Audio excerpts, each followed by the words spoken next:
Depuis toujours, Genève est un centre international d'affaires et de commerce. Sa situation au cœur de l'Europe la prédispose tout naturellement à être un lieu de rencontres et d'échanges. Tout au long de l'année, une trentaine d'expositions internationales se tiennent à Palexpo, qui peut offrir plus de 70 000 mètres carrés aux divers exposants venus du monde entier. La plus importante de ces expositions, Télécom, a lieu tous les 4 ans depuis 1987. L'essor fantastique de cette manifestation, très importante pour Genève et la Suisse romande, a rendu indispensable l'agrandissement du Palais des Expositions, sous peine de voir les organisateurs quitter la ville du bout du lac, ce qui constituerait une grande perte pour toute l'économie genevoise. Les bureaux d'architectes Türkisch et Moruzzi, ainsi que le bureau d'ingénieurs TGW, ont été mandatés par le département des travaux publics pour établir les plans d'une nouvelle halle de l'autre côté de l'autoroute, sur un terrain jouxtant l'aéroport.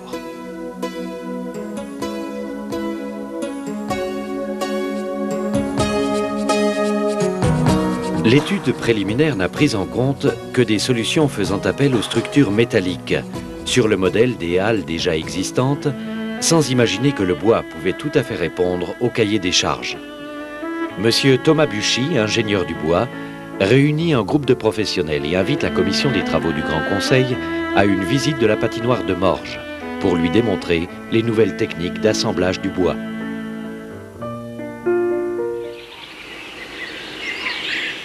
Le bois est l'une des seules matières premières renouvelables de la Suisse. Pour l'opinion publique, abattre un arbre est néfaste pour l'environnement. Or, c'est tout le contraire. La forêt suisse est sous-exploitée.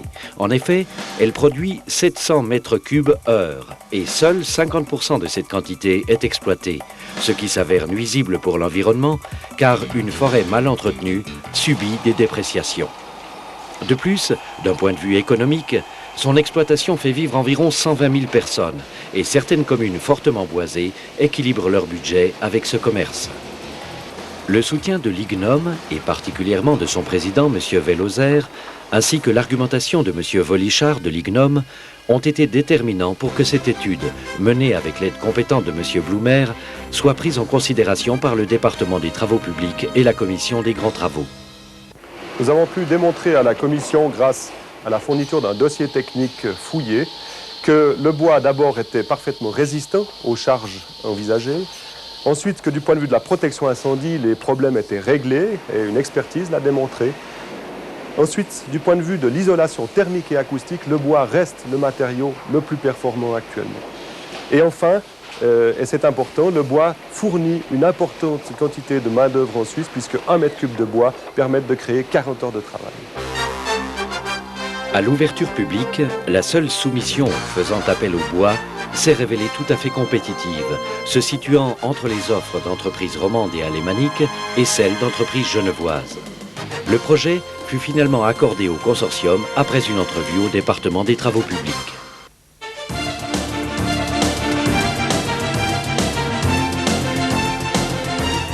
Sous l'impulsion de M. Thomas Buchy de Charpente Concept, se sont alors réunis les 5 membres du consortium, soit messieurs Antonini, Barrault, Biedermann, Genève et Gillet. L'organigramme du consortium s'est formé selon les affinités et les compétences de chacun, sous le pilotage de M. Joël Gillet. L'étude de certains détails, les lanterneaux notamment, a été réalisée sur la planche à dessin traditionnelle. Cependant, l'assistance informatique a été déterminante pour l'établissement des plans et a permis la mise en valeur d'une technologie unique en Europe en matière de construction du bois. Sa particularité est de pouvoir servir pour le dimensionnement des sections et résoudre les assemblages. Les informations sont ensuite envoyées sur disquette et permettent de programmer directement les différentes machines de production.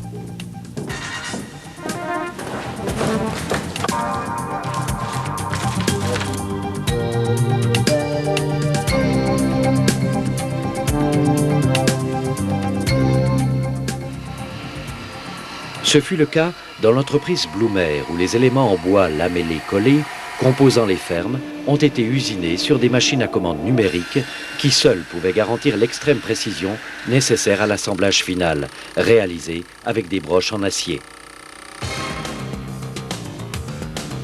Pour réaliser les structures de grande portée, le lamellé collé est le matériau idéal car il permet la fabrication de poutres de longueur et de section très importantes.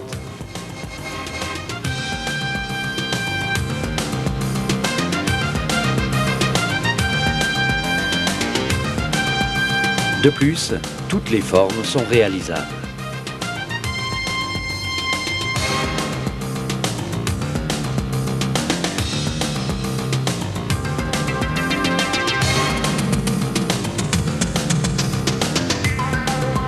Dans la structure secondaire, le consortium a utilisé des poutres à caisson de fabrication industrielle. Leur particularité est de permettre une utilisation rationnelle du bois par rapport à la résistance exigée, tout en ayant un bon coefficient d'absorption phonique.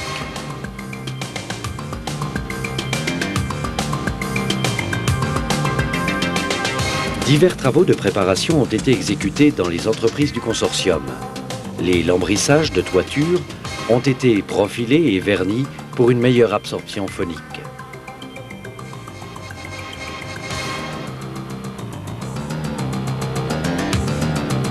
Plus de 1000 chevrons servant au jour de toiture ont été taillés, percés et préparés en atelier.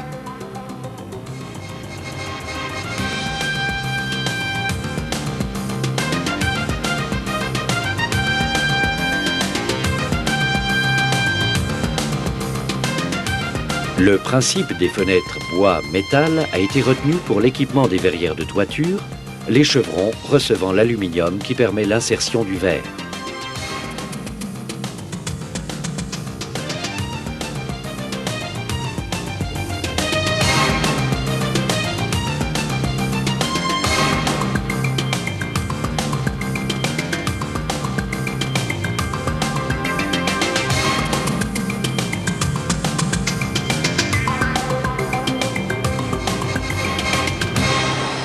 Les dimensions importantes des structures porteuses n'ont pas permis leur montage dans les entreprises car elles auraient été hors gabarit pour le transport. Les divers composants ont donc été transportés sur le site et stockés.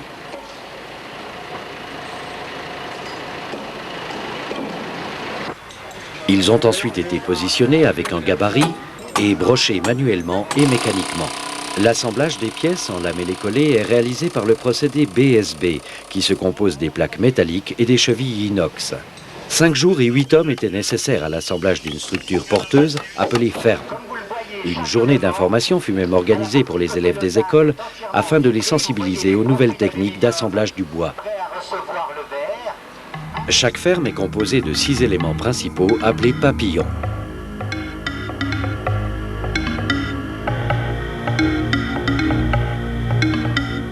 Ceux-ci ont été assemblés au sol au moyen de grues. Une partie du revêtement était exécutée avant le levage. Une face recevait un plancher en sapin avec barrière de vapeur, alors que l'autre était équipée de profils alu destinés à recevoir la vitrerie. Avant la pose de la vitrerie en toiture, il a fallu tout d'abord poser les joints manuellement sur les profilés aluminium.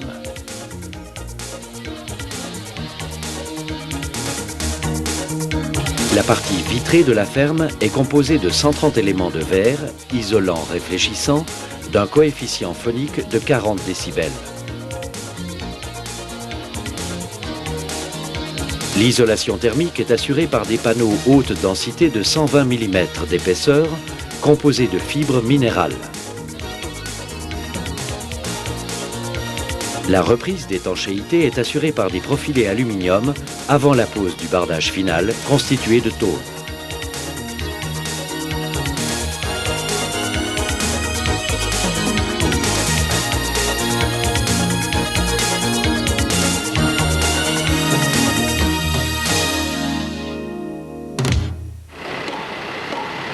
Conformément au planning très serré, les 2 premières fermes ont été levées fin juin 1993 en présence des autorités cantonales et des représentants du maître d'ouvrage. Par la suite, le rythme de levage de 2 fermes toutes les 2 semaines a été scrupuleusement respecté, grâce à un contrôle informatique des temps de travail, et ce, malgré des conditions atmosphériques particulièrement difficiles, contrairement à ce que laissent supposer ces images. La précision requise lors des ancrages est de l'ordre du millimètre. C'est un exploit en soi, lorsque l'on sait que la ferme a une portée de 51 mètres pour un poids de 38 tonnes.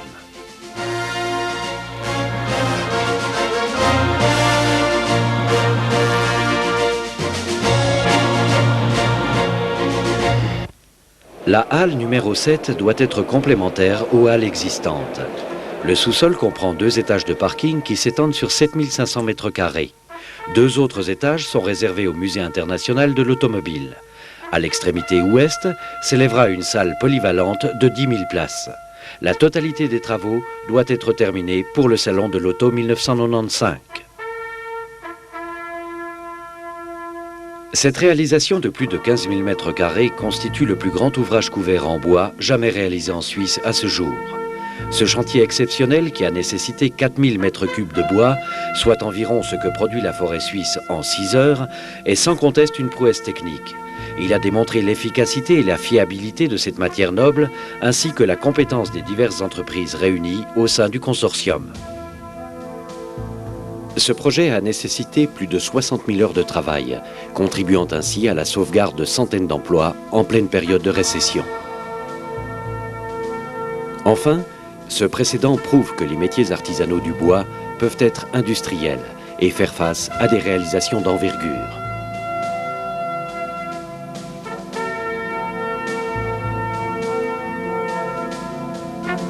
Gageons que les initiateurs de Suisse Expo sauront voir les nombreux avantages du bois et lui accorderont la place qu'il mérite dans cet ambitieux projet à l'aube d'un nouveau millénaire.